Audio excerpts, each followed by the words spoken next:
सहनाववतु सहनौ भुनक्तु सह वीर्यङ्करवावहै तेजस्विनावधीतमस्तु मा विद्विषावहै। ओम शांति शांति शांति। गीता सार की इस कक्षा में आप सभी श्रोताओं का, दर्शकों का हृदय की गहराइयों से बहुत बहुत अभिनंदन है, स्वागत है। बहुत ही सुंदर चर्चा चल रही है। श्रीमद् भगवत गीता के 15वें अध्याय का हम स्वाध्याय कर रहे हैं, जिसमें दूसरे श्लोक की चर्चा चल रही थी, जहां पर बहुत सुंदर बात कही है कि यह सारा संसार एक वृक्ष की भांति है। उस वृक्ष की विविध योनि रूप शाखाएं नीचे और ऊपर की ओर फैली हुई हैं, जो कि सतोगुण, रजोगुण और तमोगुण से युक्त है, और उन्हीं के द्वारा यह पुष्पित पल्लवित हैं, बढ़ रहे हैं, दिनों दिन वृद्धि को प्राप्त हो रहे हैं, जिनमें इंद्रियां, विषय, शब्द आदि, रस, रूप, रस, गंध, शब्द, स्पर्श आदि ये कोपलें फूटी हैं, और मनुष्य लोक में कर्म के अनुसार बांधने वाली हैं, राग द्वेष रूपी जड़ें हैं। मूलानी अधश्च मूलानी अनुसंततानी कर्मानुबंधनी, ये कर्म के अनुसार बांधने वाली, जैसा जिसका कर्म होगा वैसा उसको बांध देती हैं। इसलिए भगवान ने कहा वेद कल्याणी वेदवाणी में, यजुर्वेद के 40वें अध्याय में, ईशोपनिषद में क्या कहा? कर्म करो, 100 वर्ष तक जीने की आशा करो, और 100 वर्ष तक कर्म करते हुए, कुर्वन्नेवेहे कर्माणि जिजी विशेषतम समाह एवं त्वयि नान्यथेत्वस्ति ना कर्म लिप्यते नरे। तुम कर्म तो करो, लेकिन कर्म में लिप्त मत होना, कर्म में फंसना नहीं। ये दोहरी बात कैसे कही?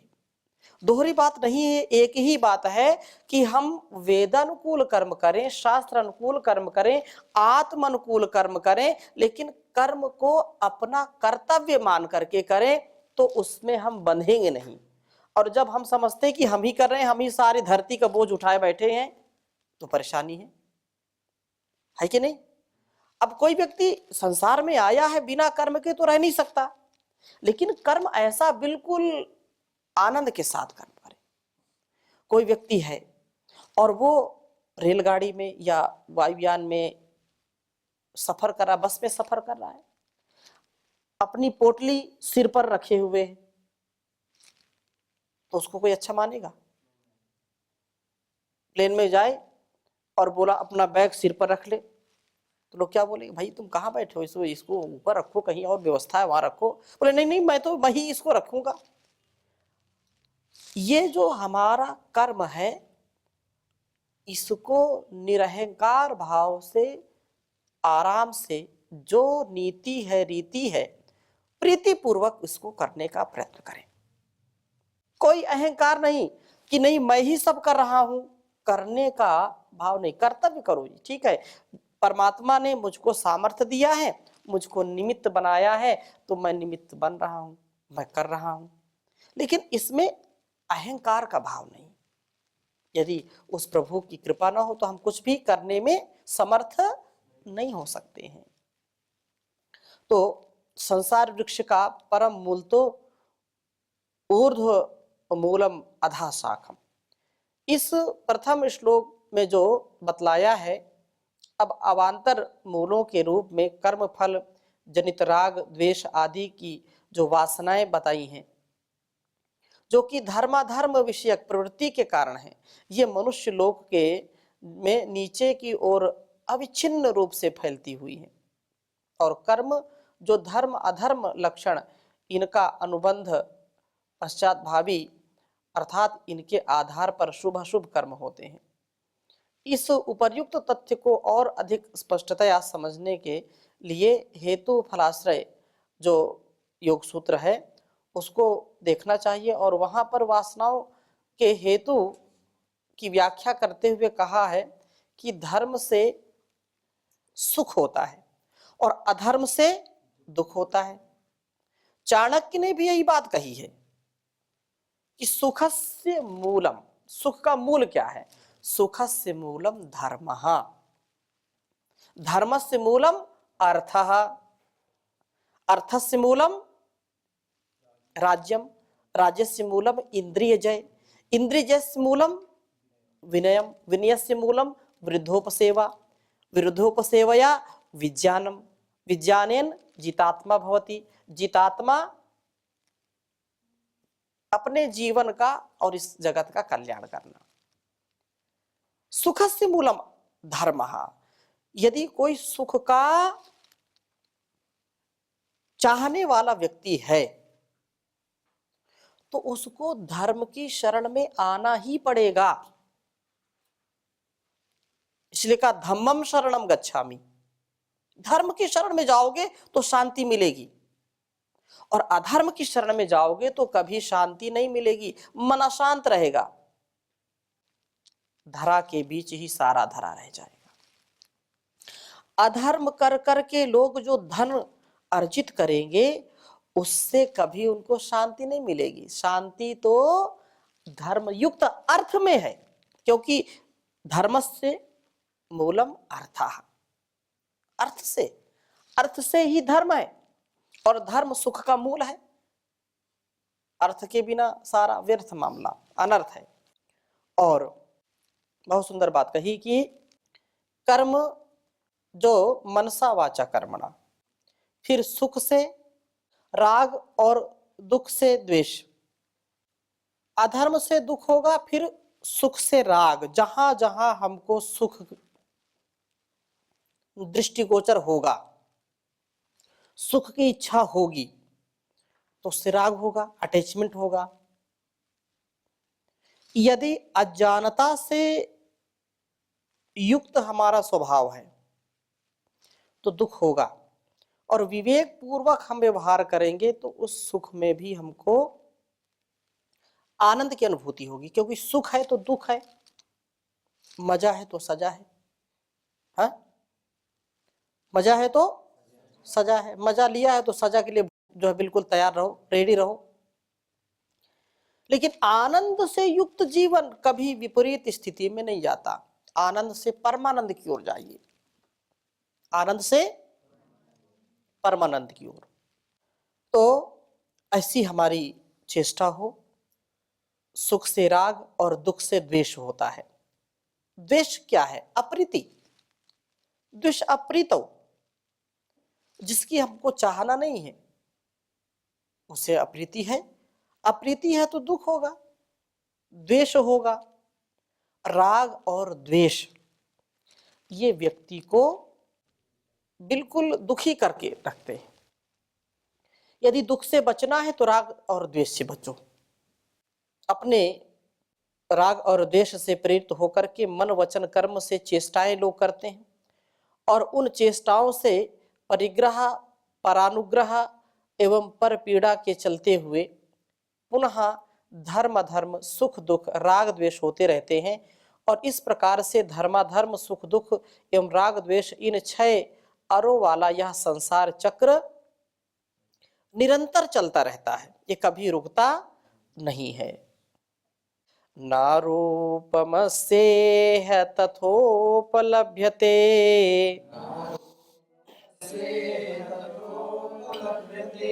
नान्तो न चादिर्न च संप्रतिष्ठा,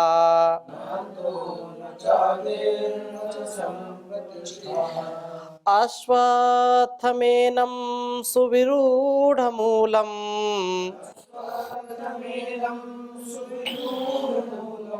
असंगशस्त्रेण दृढेन छित्त्वा,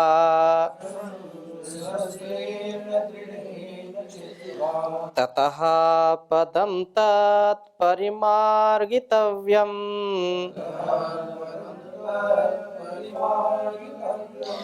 यस्मिन् गता न निवर्तन्ति भूयः।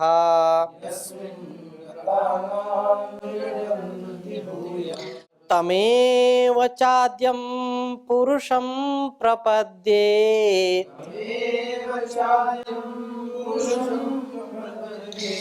यतः प्रवृत्तिः प्रसृता पुराणी।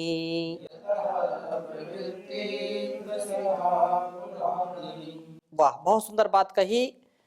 कहा कि न रूपमस्य, अस्य इस संसार वृक्ष का रूपम स्वरूप जैसा कहा है, तथा वैसा ही यह यहाँ इस लोक में न नहीं उपलभ्यते, पाया नहीं जाता।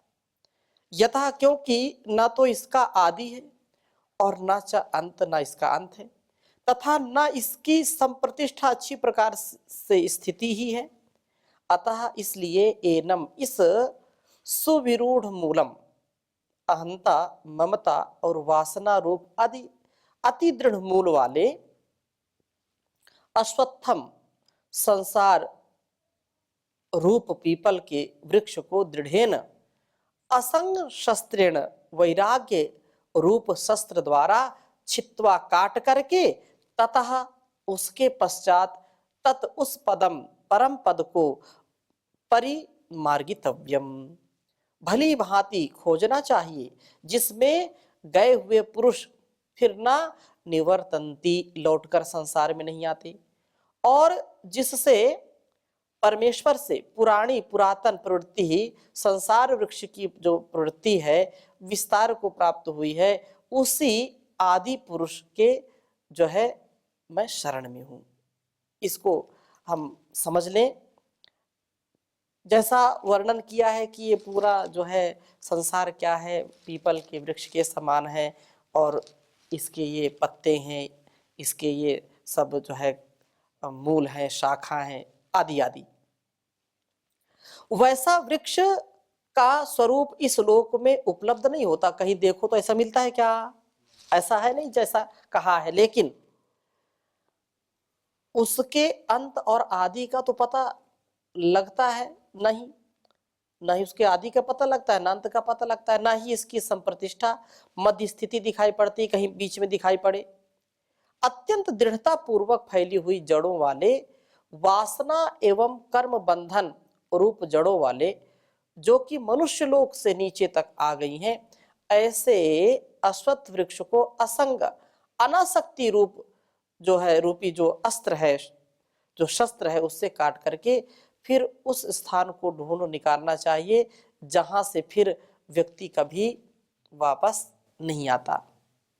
तो वो मुक्ति को प्राप्त होता है, विमुक्त हो जाता है, अमृतत्व की प्राप्ति कर लेता है। और यह इतना सरल नहीं है, ये बहुत कठिन भी है। क्षुरस्य धारा निशिता दुरत्या दुर्गम पथस्तद कवियो वदंती। ये इतना सरल नहीं है, लेकिन ये जान का मार्ग, कृपाण की धारा, ये जैसे बिल्कुल अभी शान पर जो है तलवार को अभी लगाया है और बिल्कुल खड़ा कर दिया, बोलो इस पर चलो एक नाथ जी, बिल्कुल तलवार पर, तो आप चल पाएंगे क्या? नहीं चल पाएंगे। हाँ हाँ हाँ, ये तो ऑप्शन ढूंढते रहते हैं ना संसार के लोग, इसीलिए और फंसते जाते हैं। हाँ, तो जो है ये ऐसा ही बड़ा दुष्कर और जो है दुर्गम पथ है ये, लेकिन इसको वही लोग जो है पाते हैं जो असंग रहते हैं। असंग, असंग माने अनासक्त भाव, जो सत्संग में रहते हैं।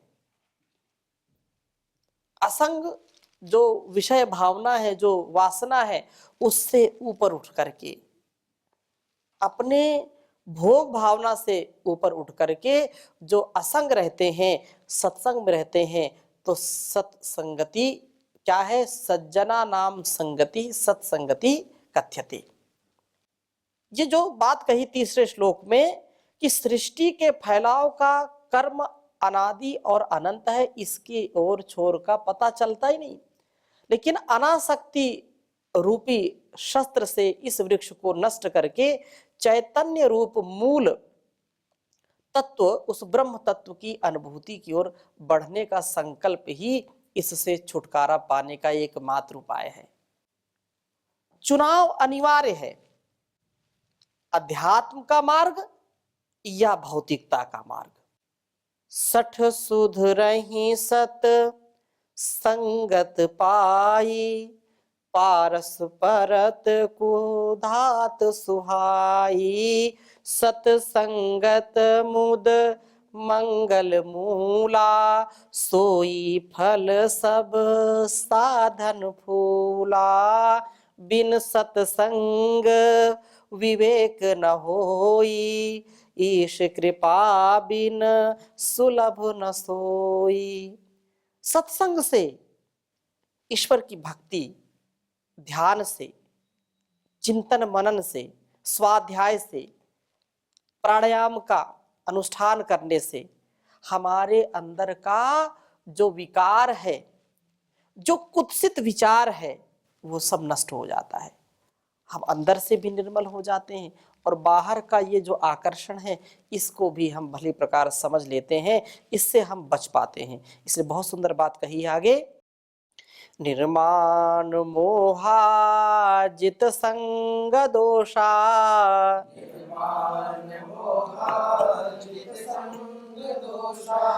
अध्यात्म नित्या विनिवृत्त कामाः,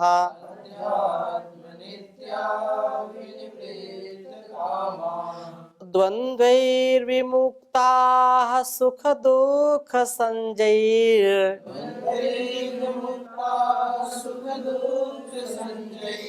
गच्छन्त्यमूढाः पदमव्ययं तत्।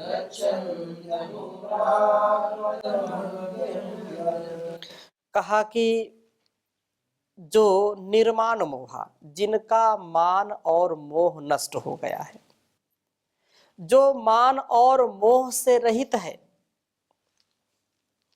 लोग थोड़ी थोड़ी बात में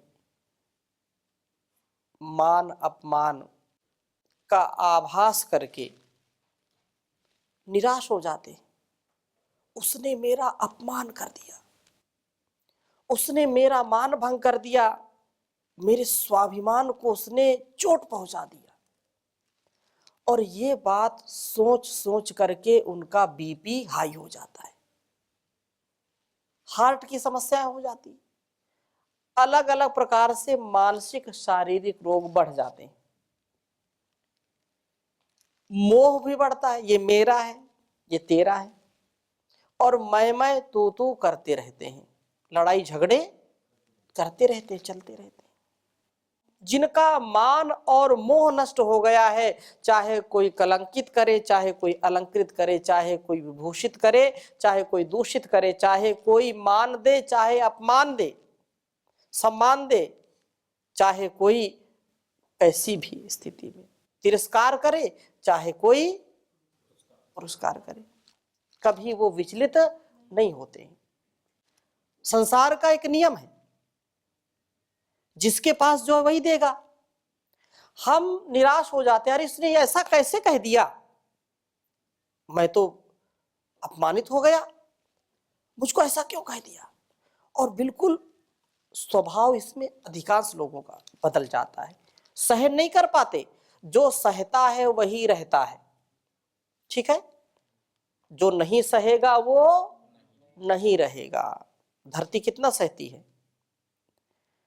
बहुत सुंदर बात कही है, ददतु ददतु गालिम गालिमन्तो भवन्तः वयमिह तद्भावे गालिदान असमर्थः जगति विदितमेता दीयते विद्यमानं नहि शशक विषाणः कोऽपि कस्मै ददाति। क्या बात कही कि ददतु गालिम, ऐ दुनिया के लोगों भरपेट गाली दो, आप पानी पी पी करके गाली दो। ददतु गालिम गाली मंतो भवंता, क्योंकि आपके पास गाली है, आपके पास कड़वे वचन है, जितना भरपेट बोलो, जितना मन हो उतना बोलो। वयम अपि तद भावे गाली दाने असमर्था। जैसे तुम गाली दे रहे हो वैसे हम गाली दे नहीं सकते। तुम अपमान करो, तुम्हारा स्वभाव है अपमान करना, लेकिन हम क्यों परेशान हो? क्योंकि हमारे पास अपमान करने का भाव ही नहीं है, हमारे पास कड़वे शब्द ही नहीं, हम नहीं दे सकते आपको ऐसा। क्यों? क्योंकि जगति विदित में तत्, इस संसार में सब लोग जानते हैं, ये पब्लिक है, सब जानती है, जिसके पास जो वस्तु है वही तो देगा, और जिसके पास नहीं है वो क्या देगा? भाई जिसके पास धन है उसको क्या कहेंगे? धनवान, तो वो धन देने वाला है। जिसके पास बुद्धि उसको क्या कहेंगे? बुद्धिमान, वो बुद्धि देने वाला होगा। जिसके पास जैसा सामान है वो देगा, और जिसके पास गाली है उसको क्या कहेंगे? गालीवान बोलेंगे। तो गाली दो, लेकिन हमारे ऊपर कोई प्रभाव पड़ने वाला नहीं है। ददतु ददतु गालिम गालिमंतो भवंता, आप गाली मान। वयमी तदभावे गाली दाने असमर्था, हमने गाली नहीं दे सकते। उदाहरण दिया कि किसी को बोलो कि खरगोश का सींग ले आओ, नहीं शशक विषाणा कोपी कस्मै ददाती, बोले जाओ जो है प्रवीण जी खरगोश का सींग ला करके दो इनको। तो जब खरगोश का सींग होगा तो दोगे ना, खरगोश का सींग तो होता ही नहीं। तो कस्मै ददाती, कोपी कस्मै ददाती, को कोई किसी को दे नहीं सकता। इसलिए यहां निर्मान मोहा जित संग दोषा, ये जो मान अपमान की बात है, मोह की बात है, ये तो अज्ञान का पर्दा होता है, तो व्यक्ति ऐसा विचार करता है। और जब ज्ञान होता है, प्रकाश होता है, जिसके जीवन में इन छोटी छोटी बातों की परवाह नहीं करता है, जित संग दोषा, जिन्होंने आसक्ति रूप जो है दोष को जीत लिया है। और आसक्ति जा नहीं सकती बिना ज्ञान के, ज्ञान आएगा तो ही जाएगी। तो अभी समय पूरा हो गया है, फिर चर्चा अगली कक्षा में करेंगे। ओम शांति शांति शांति।